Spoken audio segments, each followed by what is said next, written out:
You will hear a telephone conversation between a customer and a shop assistant. First, you have some time to look at questions 1 to 3.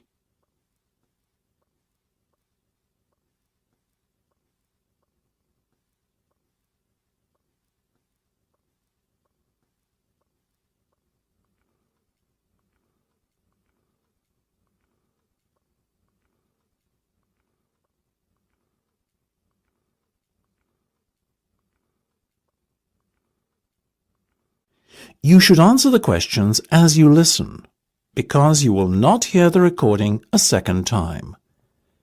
Listen carefully and answer questions 1 to 3. Good morning, Jenny's Suit Rental. Jenny speaking. How may I be of service? Hi there. My name is Max Jones. That's Jones, and I'm looking to rent a suit out for a special occasion. Certainly, Max. We charge a set fee for our services. You can either choose from our designer range and pay £50 to rent your suit out, or choose from our standard range at a cost of £25. So, what will it be? Oh, the first option, please, Jenny. £25, did you say? Unfortunately not. The designer range is twice that price. Oh, in that case, I'll take the second option. Standard, was that it? That's right. Now, before we go any further, may I ask how you intend to pay? Do you accept checks? Yes, but only in exceptional circumstances. We prefer cash or credit card. Well, as I haven't got one, does this count as those circumstances? Yes, that'll be fine. Make it payable to Jenny's Suit Rental. Will do. Before listening to the rest of the conversation, you have some time to look at questions 4 to 10.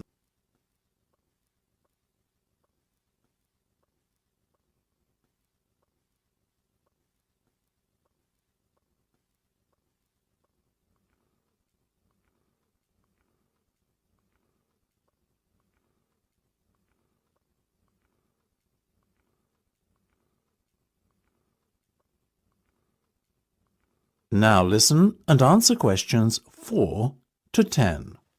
Now, Max, can I take your measurements, please, and a few details about what sort of suit you have in mind? Certainly.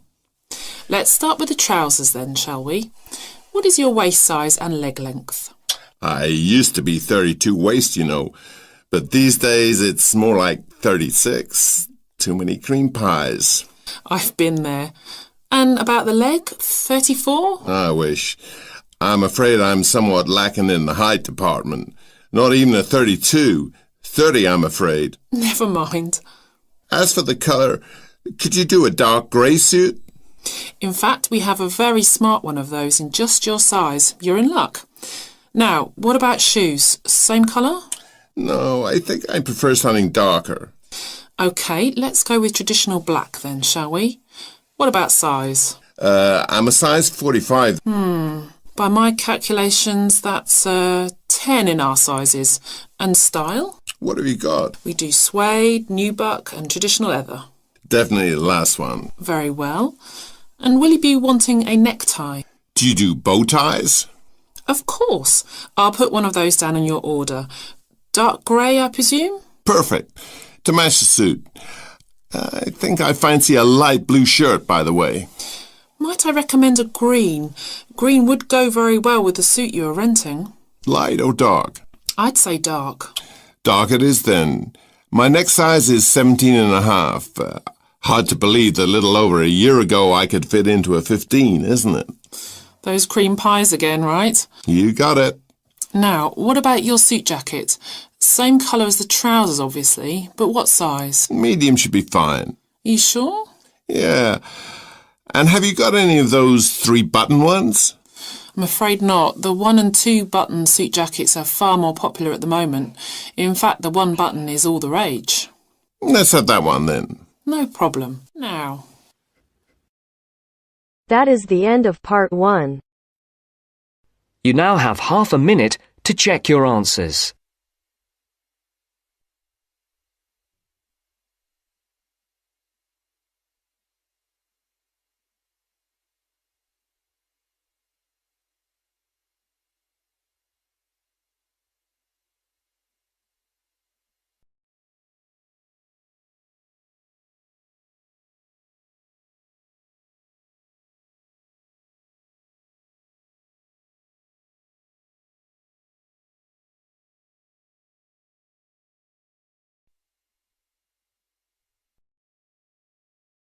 Now turns to Part 2. Part 2. You will hear a talk by a tour guide. First, you will have some time to look at questions 11 to 17.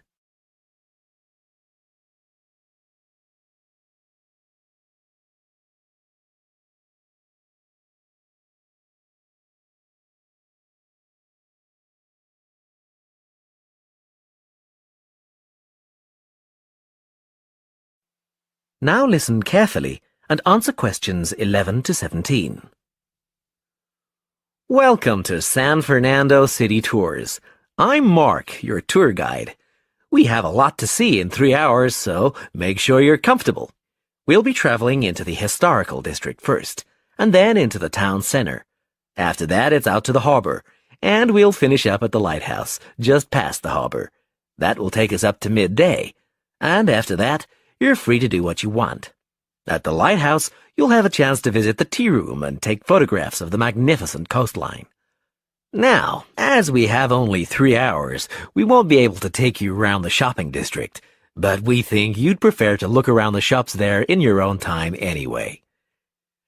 San Fernando has some well-known tourist attractions, the lighthouse, for example, and the National Library. However, the little-known military museum is not to be missed. Be sure to visit before you leave. Now, there's a lot to do in San Fernando. Indeed, there really is something for everyone. For those who love the water, I can recommend a trip on the Seafarer, one of the most famous boats on the San Fernando River. It does an evening trip with a 3-course meal included. It's great fun for everyone, but especially for young people in their teens or 20s. After 9, there's a disco on the boat, and it gets really lively. Then there's a climbing wall near the town center. It's incredibly popular, with a large wall for expert climbers and a smaller wall for novices. There's a junior wall and a creche, so it's a great day out for those of you with kids. And if you like walking, there's some great walking tours. The City Sights tour is highly recommended, as is the walking tour by the coast. But that one's only for the fit, not really suitable for children or the elderly. For more mature people, or those less able to get around, I would suggest a tour around the vineyards. It can be done in the luxury of a coach, and it's a wonderful way to explore the region's wines. Before you hear the rest of the talk, you have some time to look at questions 18 to 20.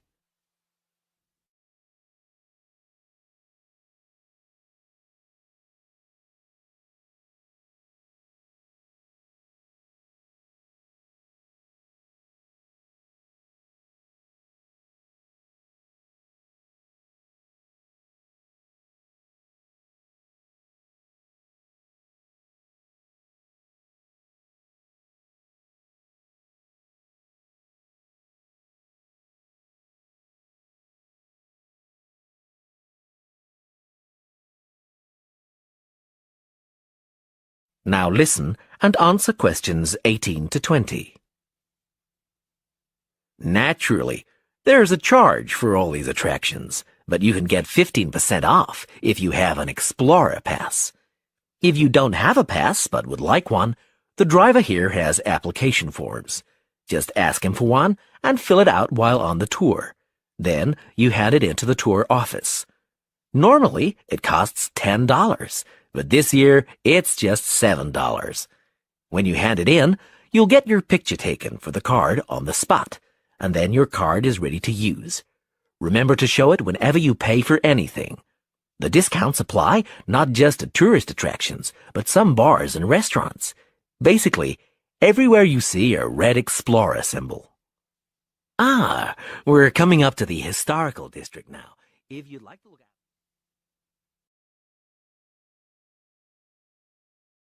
That is the end of Part 2. You now have half a minute to check your answers. You now have half a minute to check your answers.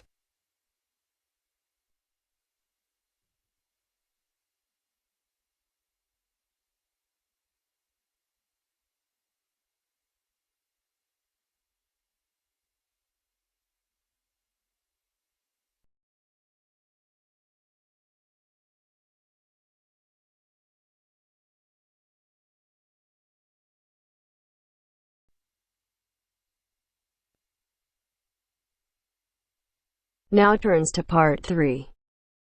Part 3. Richard Murray, a zoologist and popular TV personality, has been giving a talk on endangered species of wildlife to members of the Young Conservationists Association in a small town in the south of England.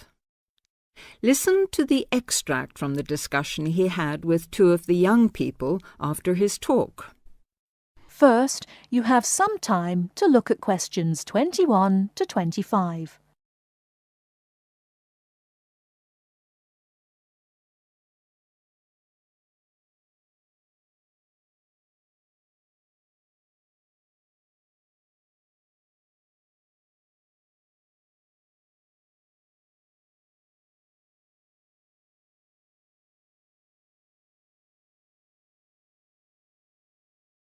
Now, listen carefully and answer questions 21 to 25. What would you say, Mr. Murray, are the main reasons that so much of our wildlife will have died out by the end of the next few decades? Well, Tony, we can't, of course, rule out the effect of urbanization due to the spread of population. But apart from that, I believe there are two reasons which, in a way, are like the opposite ends of a piece of string. If you tie a knot in that piece of string, you end up with a circle, and whichever way you go round, it's going to turn out to be the same. I don't think I quite get that, Mr. Murray. Well, let's put it another way. It's rather like a film. You've got the good guys and the bad guys. They're pulling in opposite directions, but when it comes to the final showdown, it's hard to make out which is which. What are your two reasons, Mr. Murray? I call them greed and caring. Greed and caring? Yes, I know they don't seem to have much to do with one another, but think about it. The motive of greed is pretty obvious. In the course of the next few months, thousands of baby seals will be bludgeoned to death before they're even weaned from their mothers. What for? For the sale of their skins at inflated prices to please the vanity of a few and line the pockets of the killers. Crocodiles will be slaughtered to provide shoes and handbags for the rich. Gorillas, tigers, leopards and rhinos will be hunted for senseless sport or poached in defiance of regulations. Their skins, their horns, and their magnificent heads will be used as trophies to decorate someone's living room floor or walls. That's terrible. Yes, but it's not all. The whale, probably the most impressive and certainly one of the most intelligent sea mammals in creation, will be cruelly hunted and harpooned to make more money for the profiteers. The dolphin, the sailor's friend, will be indiscriminately battered to death at so much a head on the grounds that it is taking away the livelihood of a few fishermen by consuming the fish in its natural habitat. But surely, Mr. Murray, we do have to keep warm. We need whale oil and ambergris. Fishermen have to make a living. Part of what you say is true, of course, Tony, but we shall have to enforce far stricter controls if future generations are not to find themselves in a world devoid of wildlife as we know it. Well, I see what you mean about fur coats and crocodile handbags, Mr. Murray, but I don't understand what you mean by caring. That can't be bad, surely. I mean, I thought we were supposed to be living in a caring society. Well, so we do, in a way. The trouble is, there are so many well-intentioned people who start out with the best possible motives of trying to protect or immunize us from this, that, or the other in the most effective way, at the quickest possible rate. But in their enthusiasm, they lose sight of the long-term consequences. It's only very gradually that the danger to other forms of life, including humans, comes out. Not to say leaks out, and by that time it'll probably be too late to do much about it. Take insecticides, for instance. But Before you hear the rest of the talk, you have some time to look at questions 26 to 30.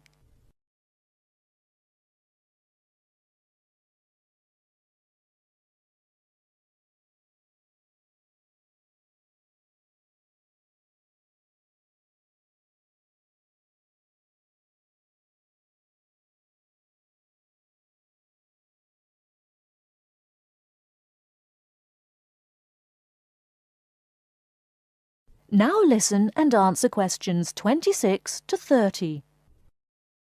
But insecticides protect crops from pests. They destroy disease-carrying mites and creepy crawlies like cockroaches. True, but nature has a way of developing her own immunity against insecticides and other pest controls, with the result that the biologists are driven to inventing stronger and stronger compounds, which, though they may annihilate the pest, nevertheless permeate the environment, are assimilated by plant and animal life, and become absorbed by the soil. Countless innocent creatures, the beaver or the mole, for example, are performing a useful task in the natural control.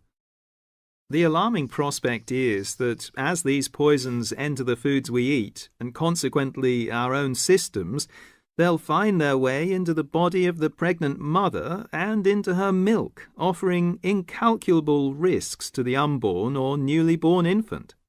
In spite of all our technological expertise, our time is running out. We're virtually destroying ourselves. That is the end of part 3.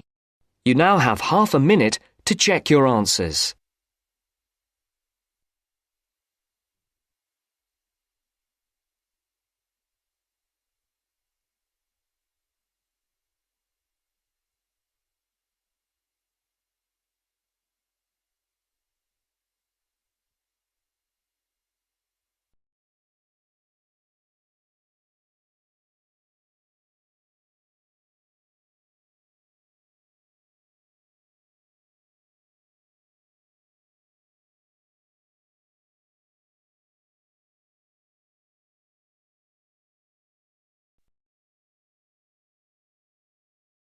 Now turns to part 4.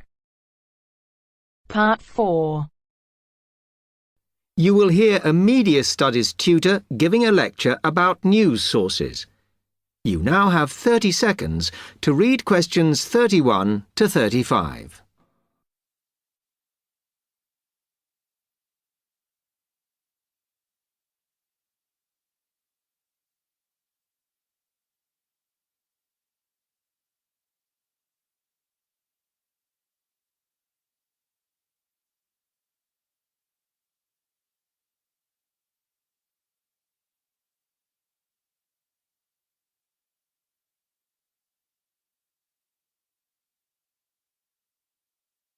Okay, now many of you will have heard about the predicted death of newspapers, as people increasingly access the TV and the Internet for their news. Today, I want to look at the USA, which has very advanced news sources, to see if this is actually true. In the USA, the main news sources without doubt are TV, the Internet, and the press. That is, traditional newspapers. And although they are each surviving and growing, they are also changing. Obviously, TV news has been around for a while, and the early evening bulletins, when people get in from work, are very popular. I suppose we traditionally think of the morning newspaper arriving on our doorstep with the daily news. Interestingly, this is not borne out by the statistics, which show that readership in the U.S. is much higher when people have time to relax, when they're not working, especially on Sundays. The Internet is also a popular weekend activity, but shows no variation with weekday access. So people are using the different sources in different ways. Interestingly, local radio has been hit less by the grip of quite strong local newspapers than by the Internet, which is seen to offer a better regional service. But just because the Internet is seen as the new force in news media does not mean it is dominant. Television has, of course, been global for a while. But now technological changes, which have fueled the rise of online news, have also allowed newspapers to print and distribute editions across the world. In fact, Internet news, which is seen as the big competitor for traditional markets, does not offer that much variety. Often, the sources are the online versions of the newspapers, whereas television, in order to offer something different, has had to come up with a much more mixed bag of reporting, from hard news to light reports on celebrity events. Another issue is reliability. The Internet is virtually unregulated, so anything can be reported there, whether true or not. Journalists on newspapers have fought a long, hard battle to fight intervention and to retain the freedom of the press. Television, however, is seen as critical to political power and has become subject to harsh controls about what it can or cannot say. You now have 30 seconds to read questions 36 to 40.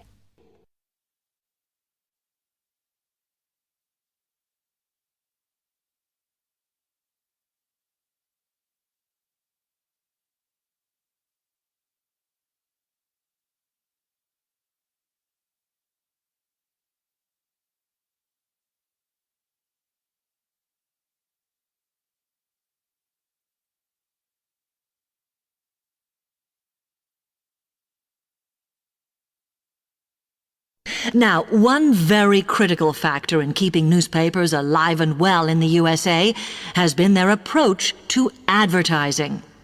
Obviously, newspapers are heavily dependent on advertising revenue, and they have become more and more imaginative in what they offer, in order to make sure that advertisers use them and not other news sources. This has meant that, contrary to popular belief, newspapers now have a significantly higher profit margin than the rest of American industry. So, how have they managed to raise advertising revenue in this way? Well, they have put a lot of effort into developing and maintaining a very strong association with the retail trade. And they've come up with a winner. A critical tool in their sales plan has been suggesting that the adverts they run can have vouchers. This has been enormously effective because they have found that not only do more people buy the paper to get the discounts, but also that this inevitably means much higher sales for the clients who advertised. As well as doing this, the newspapers have also introduced aggressive sales campaigns over the last few years. This has resulted in a significant and continuing rise in the number of advertisers prepared to pay the extra for full-page ads. So, what I would like to move on to...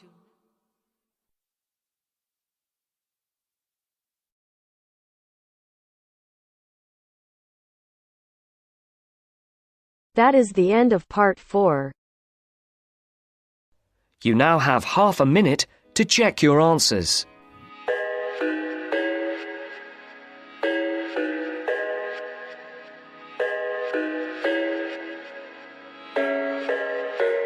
I thought I had it figured out, believed in us, we were meant to be, no doubt. A teenage love, everybody else could see the way we were, living in a fantasy.